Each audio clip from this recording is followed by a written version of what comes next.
YouTube channel Saraswati commerce academy. तो आज हम करने वाले हैं मैक्रो इकोनॉमिक्स क्लास 12 का चैप्टर नंबर 10। ये हमारा छोटा सा चैप्टर है इन्वेस्टमेंट मल्टीप्लायर का, और हम इसको एक ही वीडियो सेशन में जो है कंप्लीट कर देंगे। ये 5-10 मिनट का ही चैप्टर है हमारा। अब देखिए इसमें क्या बताया गया है। जब इन्वेस्टमेंट बढ़ेगा तो इनकम भी बढ़ेगी। इन्वेस्टमेंट के बढ़ने से इनकम में जितनी गुना वृद्धि होती है उसे क्या कहते हैं, इन्वेस्टमेंट मल्टीप्लायर। और इसमें एक बात और है कि जो इनकम बढ़ती है ना, तो वो इन्वेस्टमेंट में होने वाली वृद्धि से उसमें कई ज्यादा टाइम्स जो है इसमें वृद्धि होती है, यानी कि इंक्रीज जो है काफी टाइम्स हमारी इनकम होगी। ठीक है, जितनी ज्यादा मतलब जितना इन्वेस्टमेंट हम करेंगे उससे कई गुना ज्यादा हमारी क्या बढ़ जाएगी, इनकम बढ़ जाएगी। अब इसका एक फॉर्मूला है, के का मतलब होता है मल्टीप्लायर। ठीक है, change in income divided by change in investment. अब मान लो कि गवर्नमेंट ने क्या किया है, इन्वेस्टमेंट किया 100 करोड़ का। तो 100 करोड़ का जो उसने इन्वेस्टमेंट किया है, अब उसने एक ने तो इन्वेस्टमेंट कर दिया, अब उसने कहीं ना कहीं खर्चा किया, तो अब किसी का खर्चा क्या होगी, दूसरे पर्सन की इनकम होगी। ठीक है, तो इसी तरीके से ये जो ऐसे प्रोसीजर चलता रहता है। तो इन्वेस्टमेंट उसने जितना भी किया, ठीक है, इन्वेस्टमेंट उसने 100 करोड़ का किया, तो इनकम में कितने टाइम्स जो है ग्रोथ हुई है, 200 करोड़ की, यानी कि इनकम कितने टाइम बढ़ी है उसकी, 2 टाइम्स। ठीक है, अब आगे क्या है, इसमें एक रिलेशनशिप किसमें बताया गया, relationship between multiplier and marginal propensity to consume. अब मार्जिनल प्रोपेंसिटी टू कंज्यूम क्या है कि इनकम का, अब देखो जो सिंपल था एवरेज प्रोपेंसिटी टू कंज्यूम कि इनकम का कितना पार्ट जो है वो हमने कंजम्पशन पे खर्च कर दिया। अब मार्जिनल प्रोपेंसिटी टू कंज्यूम में क्या पड़ा था कि जो बढ़ी हुई इनकम का कितना पार्ट जो है वो हमने कंजम्पशन पे कितना खर्च किया है। ठीक है, यानी कि इनकम बढ़ने से जो कंजम्पशन पे जो फर्क पड़ा है वो कितना पड़ा है। एवरेज प्रोपेंसिटी टू कंज्यूम का हमारे पास फॉर्मूला होता था C डिवाइडेड बाय Y, और लेकिन जो हमारा मार्जिनल प्रोपेंसिटी टू कंज्यूम का जो फॉर्मूला था वो क्या है, change in C divided by change in Y। ठीक है, अब Y का मतलब क्या होता है, इनकम। अब इसमें क्या रिलेशनशिप बताया गया है कि MPC और मल्टीप्लायर में जो है पॉजिटिव रिलेशनशिप होता है। पॉजिटिव का मतलब एक बढ़ेगा तो दूसरा भी बढ़ेगा, और एक कम होगा तो दूसरा भी कम होगा। अगर MPC बढ़ती है तो मल्टीप्लायर भी बढ़ेगा। मल्टीप्लायर को हम K से डिनोट करते हैं, और अगर MPC कम होती है तो मल्टीप्लायर भी कम होगा। ठीक है, तो यानी कि इन दोनों में पॉजिटिव रिलेशनशिप होगा। और इसमें एक बात और है कि एक पर्सन का जो खर्चा है वो दूसरे पर्सन की क्या होती है, इनकम होती है। अब आगे देखिए इसमें कि अगर इन्वेस्टमेंट हमारा बढ़ता है तो क्या होगा, इनकम भी बढ़ेगी। अगर इनकम बढ़ेगी तो लोग अपना खर्चा जो है उसी अकॉर्डिंग करेंगे। अगर MPC अगर लोगों की ज्यादा है कि हाँ भी उनके खर्चा करने का लेवल ही ज्यादा है, वो अपनी बढ़ी हुई इनकम का ज्यादा पार्ट जो है वो खर्च करते हैं, तो इनकम के बढ़ने से वो क्या करेंगे, कंजम्पशन भी ज्यादा करेंगे। तो इस तरीके से इसमें पॉजिटिव रिलेशनशिप होता है। लेकिन NPS में नहीं होता पॉजिटिव रिलेशनशिप, उसमें तो क्या होता है, नेगेटिव रिलेशनशिप होता है। अब आगे क्या है, K का फॉर्मूला लिख देंगे, change in income divided by change in investment. अब Y को हम किस तरीके से लिख सकते हैं, C प्लस I, यानी कि कंजम्पशन प्लस इन्वेस्टमेंट। अब आगे क्या है, अगर हमने Y निकालना है, चेंज इन Y, ये किस तरीके से निकालते हैं, अब इसमें भी चेंज कर दो, इसमें भी चेंज कर दो, ये चेंज का ही तो साइन है। अब अगर हमें इसे इन्वेस्टमेंट निकालना है इसी फॉर्मूला से, तो ये I जो है हम आगे रख देंगे, और Y को, चेंज इन Y को हम इधर ले आएंगे और माइनस क्या कर देंगे, डेल्टा C। ठीक है, तो इतना सा आपको काम करना है। अब आगे इसको क्या करना है, हमने इस फॉर्मूले में पुट कर देंगे हम delta Y divided by delta Y minus delta C। ठीक है, अब हमने इसमें क्या करना है, अब ये जो है delta Y minus delta C, ये हम क्या कर देंगे, अब ये किस की जगह पे रखा है, जो हमारी इक्वेशन फर्स्ट थी उसकी जगह पे हमने रख दिया delta Y as it is. Delta I की अभी हमने वैल्यू निकाल दी थी कि delta Y minus delta C। आगे क्या करेंगे, इनको ऊपर और नीचे से दोनों जगह जो है हम Y से, यानी कि जो चेंज इन इनकम है उससे डिवाइड कर देंगे। Change in income divided by change in income, अगर हम इसको कट करते हैं तो 1 आएगा। नीचे भी जो है delta Y divided by delta Y, इसको कट करते हैं तो 1 आएगा। और इधर जो है इसको भी हमने जो है डिवाइड कर दिया delta C divided by delta Y। अब आपको पता है कि change in consumption divided by change in income, इसको हम क्या कहते हैं, इसको हम कहते हैं MPC। क्या कहते हैं, MPC। अब इसकी जगह 1 आया था, यहाँ पे 1 आया, यहाँ पे delta C divided by delta Y है। ठीक है, और delta C divided by delta Y को हम क्या लिखते हैं, MPC।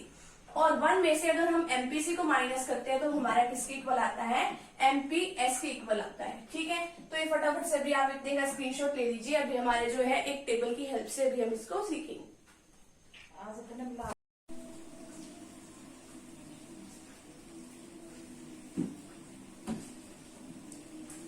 अब ये छोटा सा टॉपिक है इन्वेस्टमेंट मल्टीप्लायर की डायनामिक वर्किंग जो है वो अभी हम इसमें सीखेंगे। इसमें जो है हमारे पास काफी सारे राउंड्स होते हैं। अब इन्वेस्टमेंट हमने करी 100 करोड़ रुपीस की, ठीक है। अब मान लो 100 करोड़ रुपए की जो है इन्वेस्टमेंट कर दी, ये चलो 100 भी नहीं, 100 करोड़ भी नहीं, अब जो 100 रुपए ही लगाओ, ठीक है। 100 रुपए की इन्वेस्टमेंट करी, तो अब देखो कि जो 100 रुपए की इन्वेस्टमेंट करने से अब इनकम में कितना चेंज आएगा। अब हमने पढ़ा था कि हाँ भी इनकम में अगर हम इन्वेस्टमेंट में चेंज करते हैं तो इनकम में कई गुना चेंज आता है, ठीक है, यही पढ़ा था ना। तो अब यहाँ पे देखना है हमने फर्स्ट राउंड में कि हाँ भी अगर एक पर्सन जो है इन्वेस्टमेंट करता है, अब उसने मान लो कोई किसी बिल्डिंग बनाने में जो है 100 करोड़ रुपए की इन्वेस्टमेंट करी है गवर्नमेंट ने, तो अलग अलग चीजों की इसने पेमेंट करी होगी, ठीक है। अब जो है बिल्डिंग बनाने के लिए तो खर्चा काफी सारा आता है, लेबर को वेजेस भी देनी पड़ती है, सीमेंट वगैरह का, ब्रिक्स वगैरह का, ईंटें वगैरह का काफी सारा खर्चा आता है, ठीक है। तो अब उसने जो इन्वेस्टमेंट करी है, अब वो किसी ना किसी की तो इनकम बनी होगी ना। अब वो इनकम जो है इसने 100 रुपए की इन्वेस्टमेंट करी है तो किसी ना किसी की वो इनकम बनी होगी। अब जो वो पर्सन है वो कहीं ना कहीं तो अपनी इनकम का वो भी आगे कुछ ना कुछ पार्ट खर्च करेगा। अब मान लो मजदूरों को ही जो सैलरी मिली है वो उसने आगे जो है अपनी फैमिली के कंजम्पशन के लिए कुछ खर्चे करे, ठीक है। आगे जो है किसी भी तरीके का अपने गुड्स या सर्विसेज खरीदने के बेस में कुछ भी खर्चा कर दिया तो उसका कुछ तो पार्ट वो भी खर्च करेगा। अब मान लिया कि हमने जो एमपीसी है यानी कि मार्जिनल प्रोपेंसिटी टू कंज्यूम है वो कितना है 50%, यानी कि 1/2 है। 1/2 का मतलब क्या है, इनकम के बढ़ने से तो कंजम्पशन में कितना चेंज आएगा।